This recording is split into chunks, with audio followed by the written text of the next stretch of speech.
नमस्कार दोस्तों, welcome to Kairos UPSC right time at the right moment. तो चलिए शुरुआत करते हैं आज के हमारे यूपीएससी के डेली एमसीक्यू प्रैक्टिस की। लेकिन उनके पहले आपको बता दें कि आपने अगर हमारे पुराने वाले वीडियोस नहीं देखे हैं तो आप यूट्यूब पे जाके देख सकते हो। देखिए, यूपीएससी की जर्नी में आप जितना ज़्यादा प्रैक्टिस करोगे उतनी ही प्रैक्टिस आपको काम में आएगी। ठीक है, तो उसी के लिए आपको क्या करना है, हमारे यूट्यूब चैनल काइरोस यूपीएससी को सब्सक्राइब करना है और डेली वीडियोज़ की प्रैक्टिस करनी है।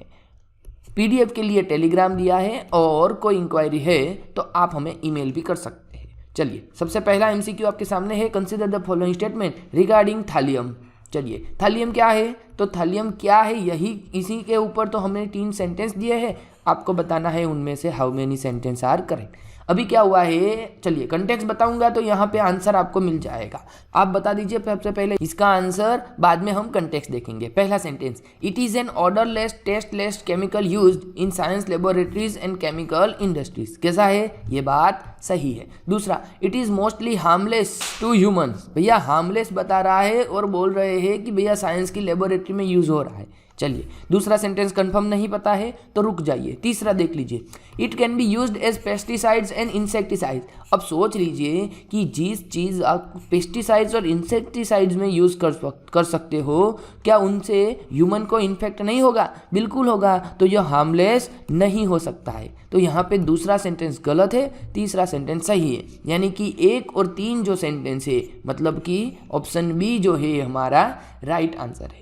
अब देखिए क्या है कंटेक्स्ट। कंटेक्स्ट ये है कि odourless tasteless lethal thallium as a murder weapon. अब महागांव विलेज में 2 महिलाओं को किल्ड किया है 5 family members by lacing their food with poison. ठीक है, मतलब कि थालियम जो है, यह थालियम को उन्होंने एज अ पॉइजन इस्तेमाल करके क्या किया है, लोगों को मारने के लिए इस्तेमाल किया गया है। तो इसी के लिए हमारे लिए थालियम इम्पोर्टेंट हो जाता है। कैसा है, ऑर्डरलेस टेस्टलेस और केमिकल है।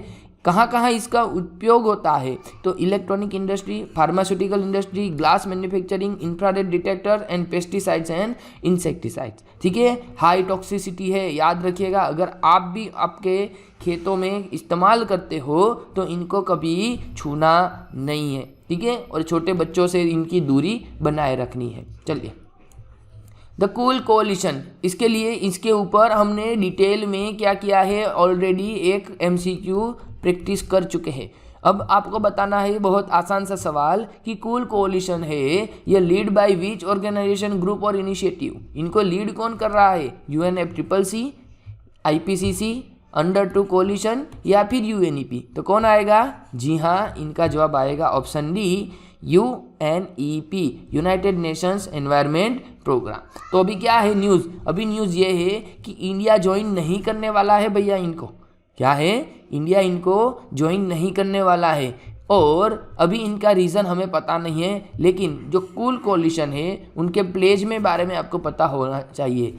क्या है प्लेज उनकी, कि भैया हमें क्या करना है, carbon dioxide emissions at least 68% by 2050 compare to 2022 levels करना है।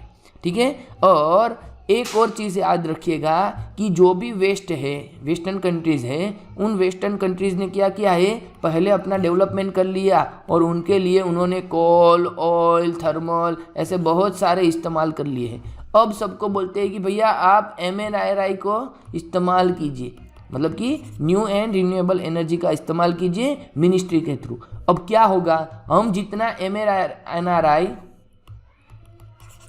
ठीक है, मतलब ministry of new renewable energy के माध्यम से हम जितना रिन्यूएबल एनर्जी इस्तेमाल करेंगे उतना हमें ज़्यादा महंगा पड़ेगा, और जितना महंगा होगा उतना हमारा डेवलपमेंट एक्टिविटी कम होगी। डेवलपमेंट एक्टिविटी कम होगी तो हमारा ग्रोथ कम होगा। यही तो वेस्टर्न वाले चाहते हैं। अब भैया आप लोगों ने सबसे पहले कोल की धज्जियाँ उड़ा दी है, एनवायरनमेंट की धज्जियाँ उड़ा के रखा है, तो सबसे पहले आप ही उनका भरपाई कीजिए ना।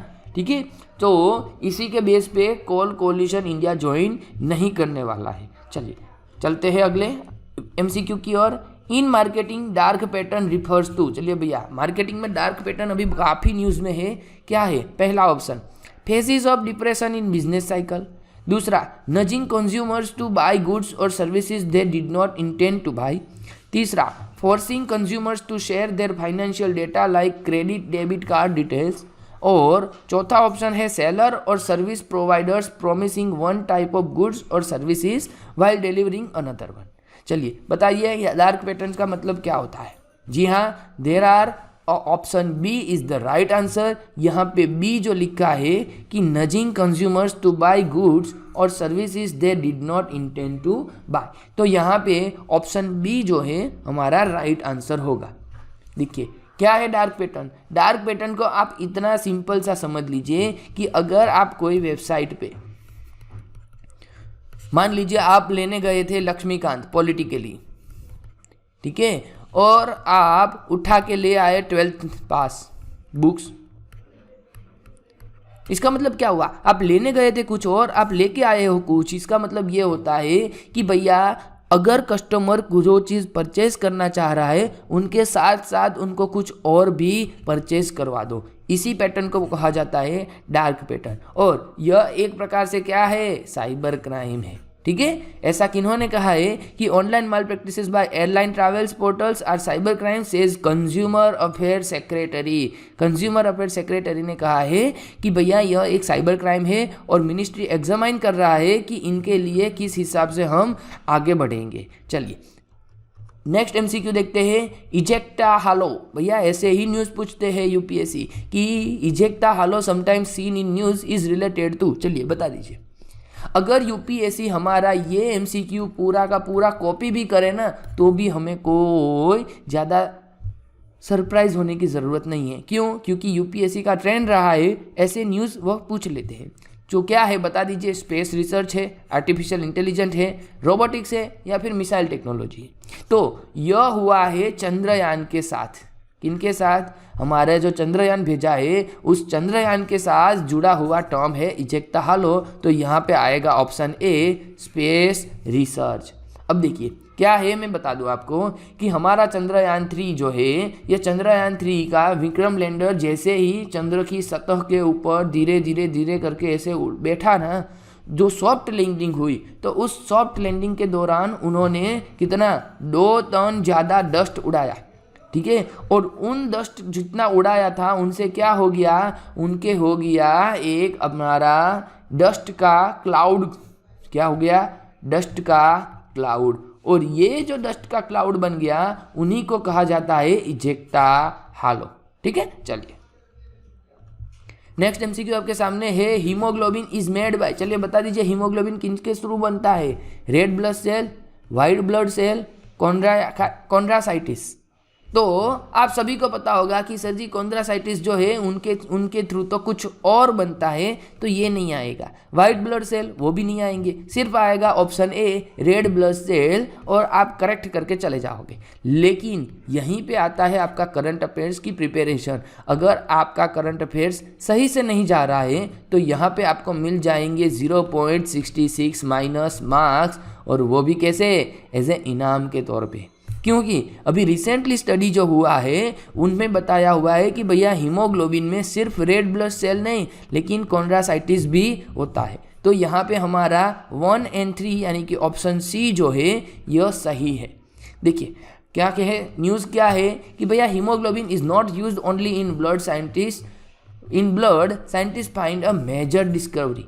ठीक है, अब देखिए जो कॉन्ड्रासाइटिस जो है यह क्या करता है? सेल्स डेट मेक कार्टिलेज, जो हमारी कार्टिलेज होती है उनको बनाने में कॉन्ड्रासाइटिस का अहम योगदान होता है। और अभी ऐसी न्यूज़ हमें मिली है कि भैया यह सिर्फ कार्टिलेज बनाने में नहीं लेकिन हीमोग्लोबिन के एज अ कंपोनेंट के तौर पे भी इनको गिना जाता। तो ये हमारे लिए न्यूज़ थी। हम चलते हैं आगे। Supriya Chakraborty and ANR versus Union of India case is associated with which of the following. चलिए, right to livelihood, right to speech and expression, right to LGBTQIA+ और राइट टू माइनॉरिटी। तो क्या आएगा? अब आपको पता होगा कि अभी रिसेंटली हमारे सुप्रीम कोर्ट ने एक जजमेंट दिया है। कौन सा जजमेंट दिया है सर? उन्होंने जजमेंट दिया है कि भैया हमारे देश में जो समलैंगिक है वो क्या नहीं कर सकते? They can not marry. ठीक है, तो उन्होंने जो ये जजमेंट पास किया है यही जजमेंट है सुप्रिया चक्रवर्ती केसेस में। तो यहाँ पे हमारा आंसर आएगा option C, rights of LGBTQIA। ठीक है, देखिए यहाँ पे सारी बातें आपको बताई हुई है कि 5 जजेस की कॉन्स्टिट्यूशन बेंच ने chief justice of DY Chandrachud के हेड के तौर पे उन्होंने ये डिसीजन दिया है। ठीक है, चलिए ये थे हमारे आज के MCQ। मिलते हैं आने वाले वीडियोस में, तब तक के लिए लाइक शेयर और सब्सक्राइब करें। धन्यवाद, थैंक यू।